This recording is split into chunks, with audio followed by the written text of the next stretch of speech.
welcome back to the HR Social Hour Half Hour Podcast. This is episode 224. Wendy and Nicky coming to you all from Vegas. Hey, how are you in real life? How awesome is this? This is so cool.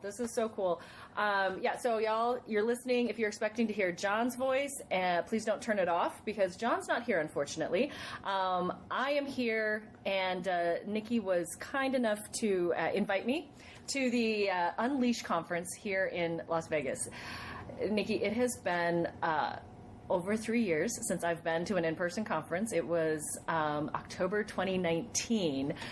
How about you? Is this your first? I, about 3 weeks ago, did Learning Technologies in London. Okay. So a bit of a different vibe, which I'm sure we'll go into a little bit in the podcast, but just incredible being back with people, right? Just even seeing you and getting to give you a hug and catch a beer and all the things we'll talk about today has been amazing. Absolutely awesome. It has been. It's been great to be back. I'm really glad that I came back. My first conference back was one like Unleash, so it's a little bit smaller. Yeah. You know, kind of used to the HR conference. So being able to come where there's not as many people, I'm tired. I am tired. Yeah. It's been a long week or a long 2 days.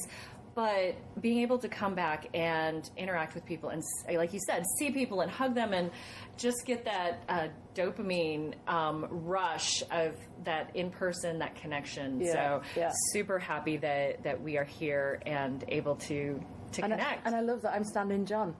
Yeah. That's incredible. Yeah, you get to be John. And I think that's one of the great things that's kind of come out of the podcast, too, is we're at a point where bringing in other people because life happens. Cool. And so I'm excited that you're here with me. Thank you for having me. I'm just giddy and fangirling that we're here together. Absolutely. Finally. I know. And when I first saw you running across the exhibition hall floor and giving you a big hug was absolutely incredible. And like you say, I think whilst digital's incredible and seeing you on Zoom, and we've caught up so many times across the medium of Zoom, being just face-to-face is very, very different in terms of an experience. Oh, for sure. And, you and I are on the same page. If it weren't for digital, we would not have connected. No. We wouldn't have the friendship that we do. So I don't ever want to discount the importance of digital, those connections, because they're, when you're talking across the time zones and across an ocean. I know. Look at us on the same time zone, though. How weird. We're not recording this on a Saturday morning my time or late your time. Yeah. You're in the afternoon. I'm in the morning. I've got coffee and that sort of thing. So, let's jump in. Let's talk about the conference. But first, we are in Vegas. Unfortunately, we haven't got beers yet. Not yet. As soon as we finish this, though, we're going straight to the bar and I'm grabbing a big wave. Yes. So that will be what is in my glass. That's going to be in your glass? Yeah. I haven't decided yet. So we'll see what's there. Yeah. We'll see what options. There's an awesome bar that our good friend Josh Rock recommended for losers here at the MGM. Okay. So we were there the other night to catch the hockey, so it's the Rangers Canes. Nice. Grabbed a big wave, and obviously Kyle, that everybody knows Kyle Holiday as well. He's a big Canes fan, I'm a Rangers fan, so through the medium of the HR community, we all came together in the same bar, either virtually or together. I love it. And I'm pumped. I haven't watched hockey in forever, so I'm excited to be able to. I will cheer for the Rangers because they're the better team. Kyle, sure. It's been years since I've watched hockey, but that's awesome. All right, so let's talk about why Unleash. Why did you, Hewler, decide to bring your team to Unleash and to Vegas? Yeah, so we booked this conference pre-pandemic. Oh, wow. So it's been a good amount of moving around and uncertainty and will it, won't it? Yeah. And the logistics of that, I think both for the organisers of Unleash, which, fair to say, they've done an absolutely incredible event. Yes. But the logistics for us were really challenging, trying to navigate the kind of, will this happen, won't it happen? How will the situation be? Will we have restrictions? Will it be how it's pretty much been, which I think there were some people a little masked, but there was a lot less of it, I think. There's a lot less. I have noticed I've noticed a few masked people. masked on and off, depending on where I'm at, what my comfort level is. You know, walking through the casino, not necessarily comfortable not having a mask. Agreed. I think it's about personal choice now, isn't it? And what feels right for you and in what situations. So we put this quite some time ago, and you know, the intention of coming across and being able to share the brand and what we do and what we're about with a different audience that know us virtually but haven't had, as we've talked about, the opportunity to see what we do, meet us, understand our purpose and our cause. Unleash, I think most people will know listening, it has a brilliant reputation for being a great conference to attend. I think absolute testament to what I've seen this past 2 days. I think both of us have been so well fed, right? Oh my gosh, the food is phenomenal. The desserts, oh my gosh. Yeah. The desserts are the food. I like that there's been breakfast, mid-morning snack, lunch, afternoon snack, beers with some nibbles. There's been a constant flow of food and beverages. It has, the food has not disappointed anywhere I've been in the hotel. But the conference food, because you think conference food and you're like, okay, I'm going to get a sad sandwich in a sack with Lay's potato chips and, you know, maybe pop. But there hasn't been any, there's no pop here. I know. At all, nice. Which is interesting. But I think the vibe as well has been really nice. I think it's been quite a relaxed atmosphere and environment, people getting to know each other, take some real time. Certainly from a vendor point of view, the quality of conversations that we've been having have been absolutely awesome. Oh, awesome. Incredible feedback on what we do and on the stand and on the team. So, I'll certainly be celebrating tonight. I think the jet lag has just about eased off. So I'll have some more beers and then I'll have the jet lag when I get back to the UK. So it's either side it's going to hit you either side. So, you know, that's just what it's going to be. So you talked a little bit about the talking to people. So what else have you noticed on the vendor floor that's... Yeah, I think all vendors have felt not being with people and being in front of them. And I know we've talked about that, and I don't want that to solely be about the pandemic, but I think that connection back to people has been hugely important. I think we've seen that huge shift inside of this people first mindset. You and I have preached this for a long time pre all of this, but I do think there's a catch-up in the industry that's happening. I think there's a realisation that I give the analogy that you can't put the toothpaste back in the tube. And I think that's true. Lots of people are recognising that now, that there's this future of living that, of course, involves work and, of course, it involves our personal lives, but I guess the momentum shifted to the inside of the employee and the individual and the person. And I don't think that's solely us that have had that opinion. It seems to be very shared. It seems to be very positive, very optimistic. People quite open to change and understanding that, yes, the past few months have been intense for people, the past few years have been intense for people, but it won't slow. We'll continue to change and evolve, and hopefully away from a pandemic, obviously, but I think that constant state of flux and what this real dynamic around work life looks like has been a common theme. I've seen that too, and not just in the not just on the vendor floor, but in all the speakers. I mean, it's been pretty consistent across the board that's really what we're seeing, is that this is a kind of a constant thing. It's time for change. Yeah, absolutely. And you're seeing it demanded by some employees. In the States, we're seeing Amazon, we're seeing Starbucks, employees organizing because they can't get the employer's attention. So I think one of the cool things from this, one of the best quotes, I'll have to look it up because I don't remember who it was, but she said, you need to create a work environment that your employees don't need to be protected from. Wow. That's why they're going to unions, because they want protection. And so if you can be employee-centric, if you can give them what they need, give them what they want, and not necessarily what they want, but how can you help them grow, not just in the one role that they have right now, but where can they go from there? And that I did see a lot of that in the vendors too. Yeah. Here tools to do that, as opposed to just throwing, here's your 2% raise. Yeah. It's been that. I think a lot of the speakers have also echoed that quite significantly. Yeah.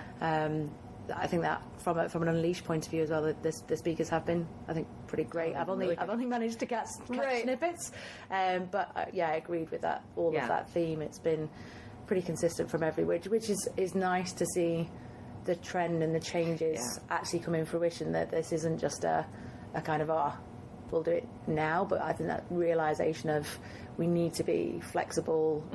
One of the sessions this morning was talking about we can't stay in one lane anymore now, and having this flexibility across different industries and how skills need to evolve and flex and be pretty deep actually across the organisation.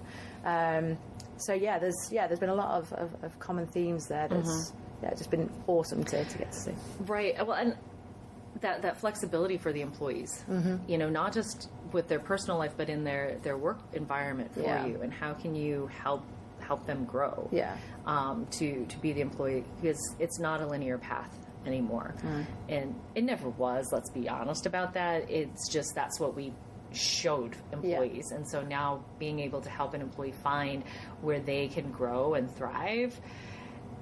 And it doesn't necessarily mean a title. And flexibility for me, you've probably heard me say it so many times, and we've talked about it. We were so fixed on where people are, rather than also when, who, and how, because flexibility isn't just location and bricks and mortar and offices, and not all people can or indeed want to work from anywhere either. So how do we expand flexibility from just this conversation around how many days are we in or out of an office? Well, and making sure when you have them come to the office, there's a purpose to it.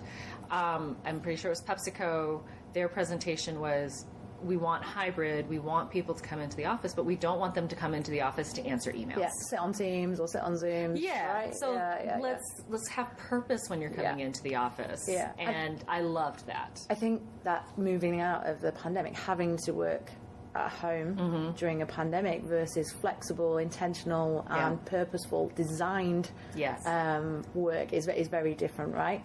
And we've said so many times, just that language check. I saw your tweet again, and preach to that this whole return to work. No, we're returning to a building potentially, or workplace. That's many people have been working very, very, very hard. And probably more because there's still that stigma of. Or that thought that, if you're at home, you're not actually working. When we are, but we're doing it differently. And that's okay. And that's okay. For sure. It's nice to see though these common themes coming out across lots of people now with the right intent behind it. I know that some of the keynotes were shared about Apple's news this week around forcing people the 3 days that's quote unquote flexible, which is very rigid. Hybrid, I would say. It's very rigid. I mean, there's no, if you're going to tell me, here are the days you have to be in the office, here are the days that you have to do, that takes that flexibility away. I hear employers, well, we'll do a 4-day work week, but you're working 4 10s. Like that actually worsens the flexibility than giving me more, because I don't just need 1 day off. I might need to leave early or come in late for various reasons, not just for doctor's appointments. And I know in some organizations our questions are, well, if I'm exempt and I'm working 4 10s, does that mean I have to use that day off to do my doctor's appointments and that sort of thing? Or do I still have the flexibility to do it within those 4 days? And I think determining this and defining it with your teams is so important up top. Because as soon as that's answered and it's addressed and people are clear about it, because again it's intentional, it's designed, there isn't that shade of grey for uncertainty and people to feel like they're being watched or a bit Big Brother, certainly from a tech point of view specifically, and tech enables that flex, right? Well, one of the speakers, one of the keynotes yesterday made a comment that one of the things with this flexible work environment, people working from home, is people don't need to be managed like we thought they did. And we have a lot of managers. We have a lot of supervisors who would direct work and do all of that. And we've found there's a lot of people that don't need that. And do you think in our organisations, I think the role of the managers changed significantly, but do you think a lot of managers are prepped for what's happening right now. Oh gosh, no. Yeah. And that's the thing too, is that we've grown up with this idea of what the manager is, what the supervisor is, and they're the people directing the work and telling people, here, you're going to do this and you're going to do that, and then you are giving them feedback on it, which we've been terrible about training people how to give feedback anyway. So this is a new environment, and we know that's why a lot of organizations are like, no, you need to come back into the office. We need to see your face. We need to, and there's still a little bit of that. We need to be able to see that you're working. And again, not everyone can work from home. Not everyone wants to work from home. But what is that balance for an organization? And I think it's understanding your own why as an organization and to be able to share that. Yeah, with I your think employees. if people have got real clarity around outcomes and purpose wrapped inside of values, trust, communication, packaged inside technology, I think all of this comes together to enable that real flexibility inside this new future of living. I think is more that shift. I would like say. I like the future of living because it's we talk about work-life balance, and work is part of life.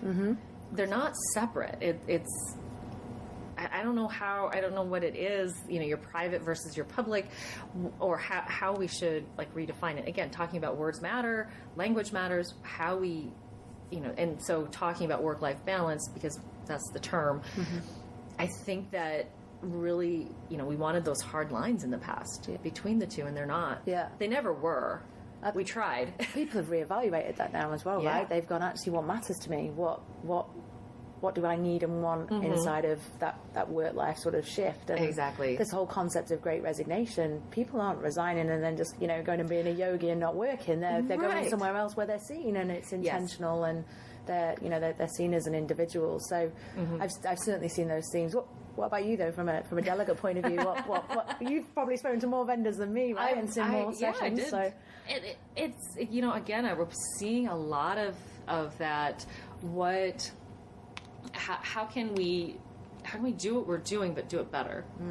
How can we get to that next level of finding? And I'm in talent acquisition, so I was talking with vendors who are on that side, and it's really cool what they're doing to be able to find people out there who maybe want to do something new. I hate the phrase passive candidates.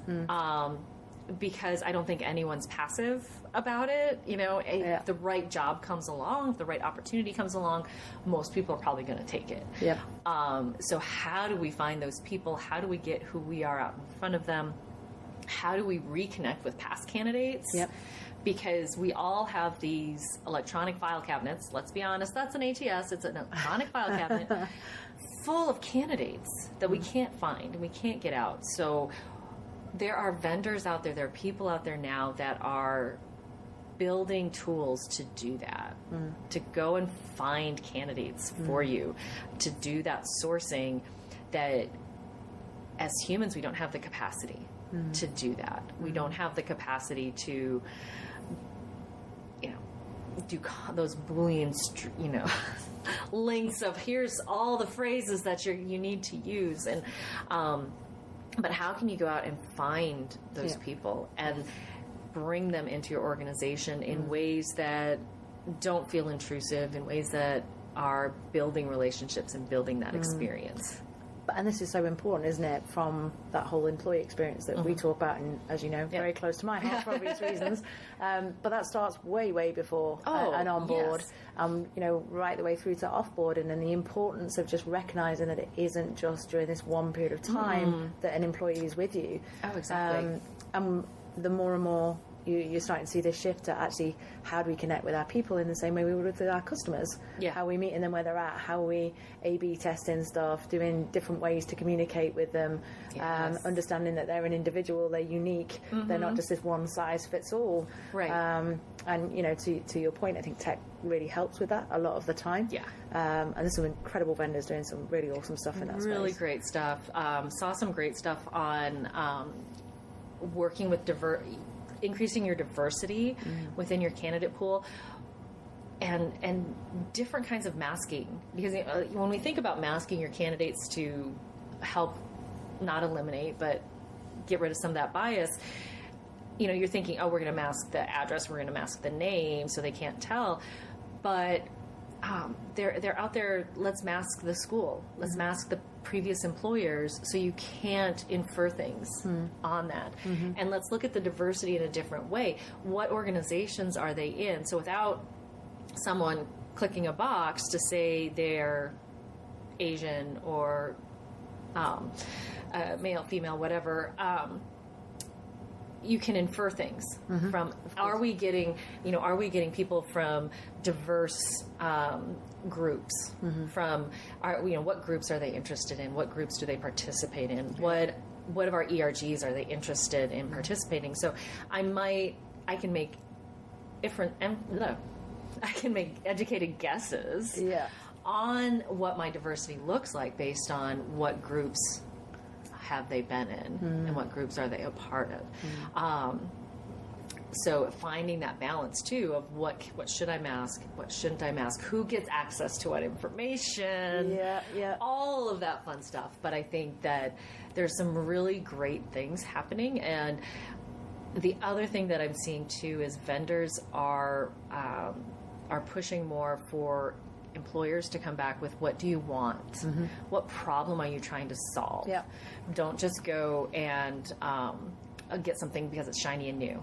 Don't just turn on AI because it's fancy. In mind. For sure. What are we trying to do? And so I think that's been a nice shift, because during the pandemic there was a lot of panic buy of things, right? Of putting shiny, putting more, which is really overwhelming for our people. So I really love that people are going, hang on a sec, what are we trying to solve? What's the problem here?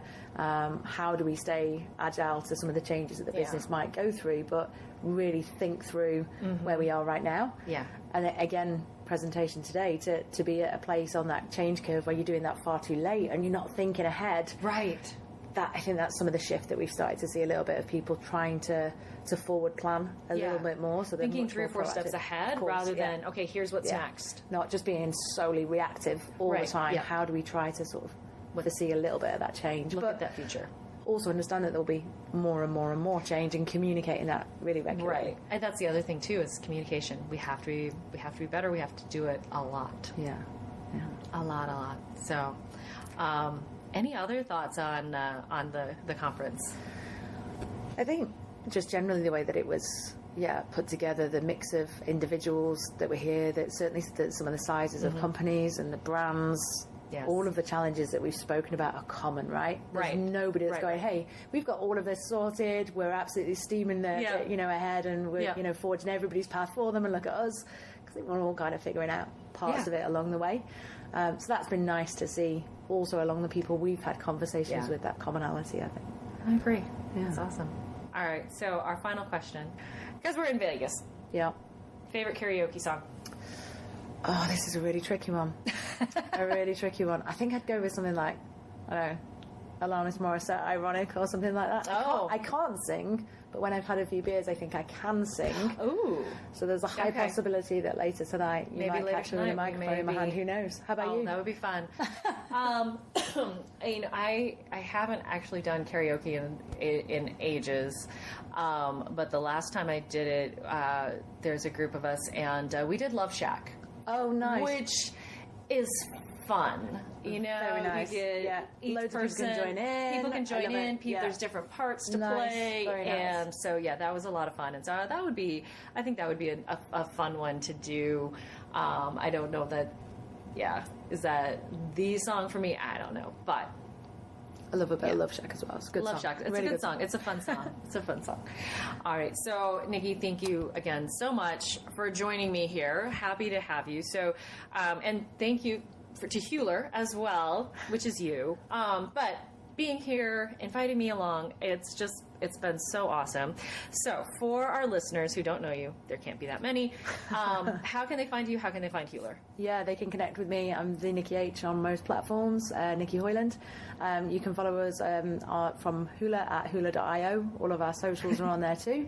I'd love to share more about what we do, and get to talk nerdy work tech with many, many folks, and connect with more people across the community. And I know you guys preach that all the time about connections, and I'm so thankful for the incredible relationships that I've made during the past couple of years, and awesome. you and John are certainly one of them, so thank you very much for having me. Yes, I appreciate you being a part of the community as well. So all of that will be in the show notes to reach me, my daily journey, my blog. Hopefully I should have a few things from this week, finally sharing a little bit more, not just about the chat, but some really great stuff that they'll put out there.